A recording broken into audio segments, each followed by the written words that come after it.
Para começar um pouquinho a minha palestra, eu sei que ela já falou bastante sobre mim, mas eu acho importante explicar como que a toxicidade, como que a qualidade do ar interior e a toxicidade dos materiais fazem parte hoje da minha rotina, né, do meu trabalho.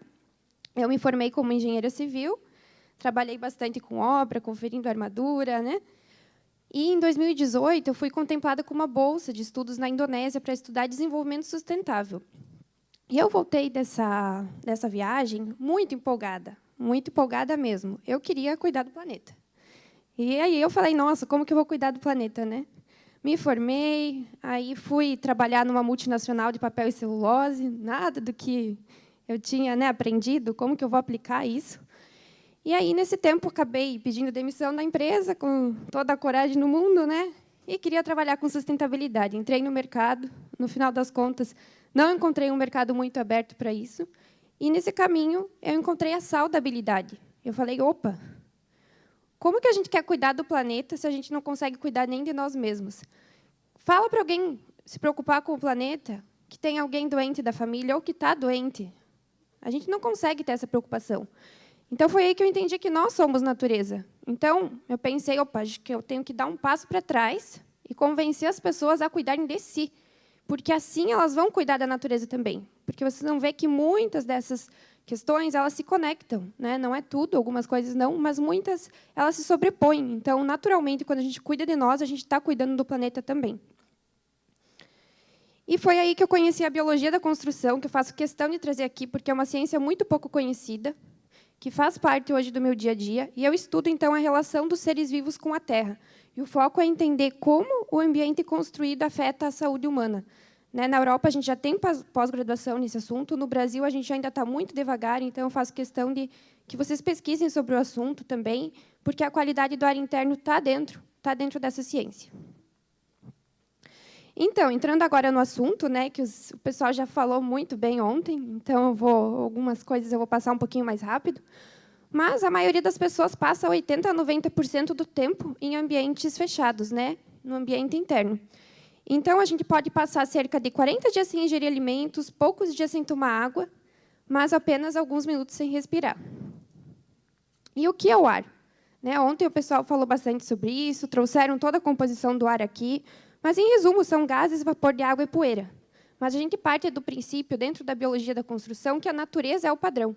Então, o padrão nada mais é do que aquele ar que a gente respirava quando a gente era coletores, ainda, né, antes de todo esse aprimoramento aí né, que a gente tem hoje da nossa sociedade.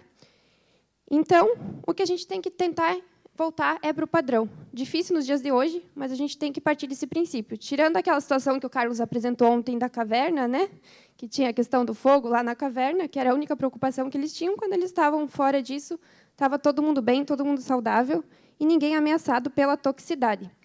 Então, gente, dentro do mundo da construção civil, principalmente, eu quero que vocês entendam como que os materiais afetam a qualidade do ar interior.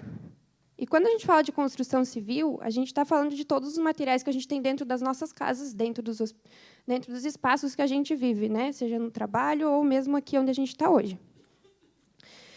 Ontem também o pessoal já introduziu um pouquinho sobre os compostos orgânicos voláteis, né? Que são substâncias que elas evaporam na temperatura ambiente. Então, naturalmente, né, na temperatura que a gente tem hoje, elas já evaporam. Então, você vai introduzir esses materiais no espaço, eles já vão estar liberando, né, esses compostos orgânicos voláteis. E muitos deles são químicos derivados do petróleo, que a gente tem muito hoje, né, no nosso dia.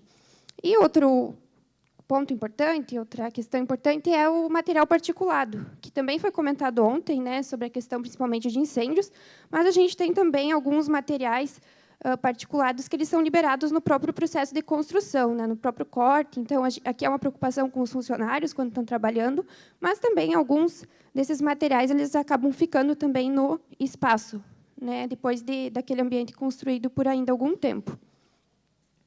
Então, eu quero trazer de uma forma bem prática aqui quais que são os materiais que liberam toxicidade. As tintas convencionais, sim, as tintas que a gente usa hoje, elas têm compostos orgânicos voláteis, elas têm derivados de petroquímico, então elas liberam também no espaço. Você está repintando toda a sua casa, você está liberando muito CO2 naquele espaço. MDFs e aglomerados de madeira. Beleza, vou mandar fazer uma marcenaria sob medida aqui para minha cozinha, para o meu quarto. Opa, mais uma coisa que está entrando aí, né, na qualidade na questão do ar, influenciando aí a qualidade do ar. Colas. Onde que vai cola hoje em dia? Vai cola em quase tudo. Vai cola também nos MDFs, vai cola no piso vinílico que a gente está colocando, que vem a praticidade. A gente está numa época que a gente preza muito pela praticidade, né? Então, cada vez mais a gente quer trazer materiais. O piso vinílico, eu fui contra ele, hoje eu já não posso mais ir contra, eu tenho que incluir ele.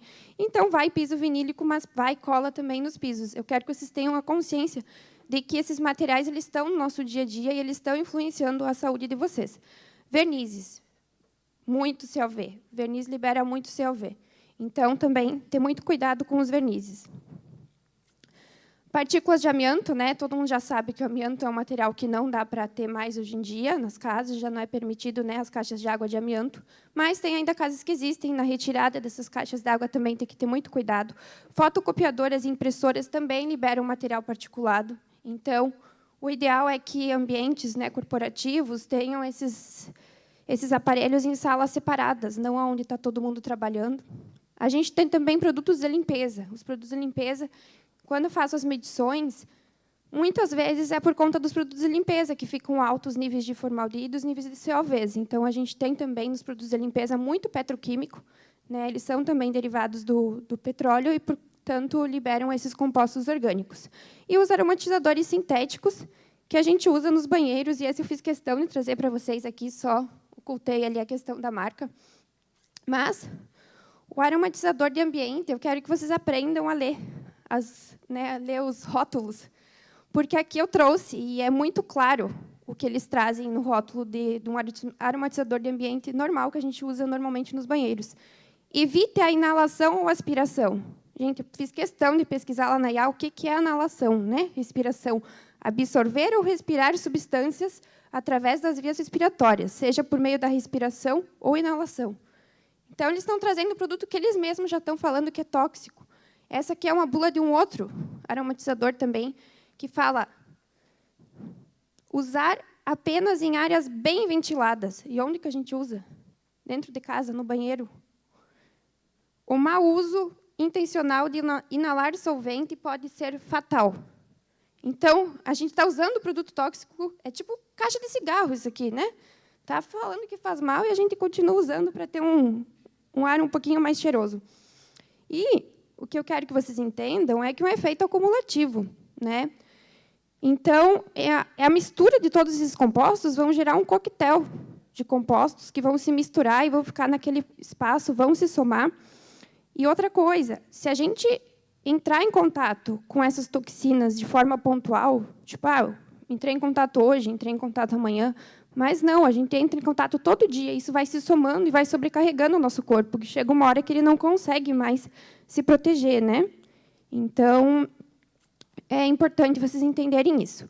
E qual que é a influência, então, na nossa saúde, né? Ontem o pessoal falou um pouquinho, eu vou falar mais um pouquinho aqui. A gente tem sintomas imediatos que acontecem mais na hora, né? Que é a questão da irritação nos olhos, problemas respiratórios, então, que você já tem mais, né, noção, problemas cardiovasculares, doenças crônicas e a própria síndrome do edifício doente, né? Ou síndrome do edifício enfermo também, que o pessoal trouxe esse assunto ontem. E agora eu quero apresentar para vocês uma certificação que eu gosto muito, que, inclusive, eu sou consultora, né, dessa certificação, que é a certificação do HBC, que é em Health Building Certificate. Essa certificação ela trabalha com espaços que priorizam a saúde e o bem-estar. Então, ela desempenha um papel muito importante para trazer edifícios que atendam a altos padrões, né, de saúde física e mental, mas não necessariamente alto padrão na questão de compra, né? Não comprar produtos caros, mas sim produtos saudáveis. Então, isso é interessante também. Essa certificação ela certifica edifícios, profissionais e produtos. Eu vou tocar aqui mais no assunto de edifícios, tá? Então, ela tem esses 10 itens, né, na certificação. O que compete ao tema de hoje é a questão de qualidade dos materiais e qualidade do ar interno. Então, eu dividi aqui em 4 grupos para facilitar minha explicação para vocês e não me delongar muito também. O primeiro grupo ele fala nada mais, nada menos do que a ventilação, né? A importância da ventilação. Na verdade, esse é o principal da certificação, é a questão da ventilação. A temperatura e, claro, a questão de oxigênio, né, e de dióxido de carbono, que a gente precisa também ter esse equilíbrio. Eu trago aqui também, que já deve ser mais óbvio para vocês, né, o cuidado em relação aos ambientes públicos, ambientes com muitas pessoas, né, para ter essa questão da troca de ar, manter a qualidade do oxigênio, né, para atenção. E aqui eu trago, de uma forma mais objetiva, como funcionam os parâmetros e como eles aparecem para a gente. Então, a gente tem uma lista azul dessa certificação, que a gente precisa atender vários parâmetros. E, quando a gente tem essa cor preta assim, no canto, são itens que eles inviabilizam a certificação. Então, se você não cumprir esse item, você não ganha a certificação de jeito nenhum. Tem alguns que eles são em vermelhos, que eles descontam pontos, e tem uns que eles acrescentam pontos. Então, aqui a ventilação, como eu falei, é um dos itens mais importantes. Se o ambiente não permite ventilação, porque a ideia é que a ventilação venha desde a concepção do projeto, vai fazer um ambiente que não pode ser ventilado, tem que justificar por quê e como você vai resolver. Aí, você pega lá para os meninos da Sigflux, né, e mandam eles resolverem isso e passarem todo um laudo explicando como que vocês vão resolver, como que vocês vão manter aquela qualidade do ar naquele espaço. Então, a concentração de oxigênio também. Eu não trouxe todos os itens da certificação, porque são 13, se eu não me engano, e tem ainda subitens, mas eu trouxe alguns principais, né? Aqui dos formaldeídos, que eu já comentei com vocês, eu trouxe para vocês entenderem que eles trazem a questão de também alguns parâmetros mínimos, né? Aqui, por exemplo, de 50 microgramas por metro cúbico de formaldeído. Esse aqui é um aparelho que eu tenho para medir. Em uma das minhas medições, ele deu 135. Então, o próprio aparelho já faz uma carinha triste ali, falando que esse ar já não está saudável e não está legal.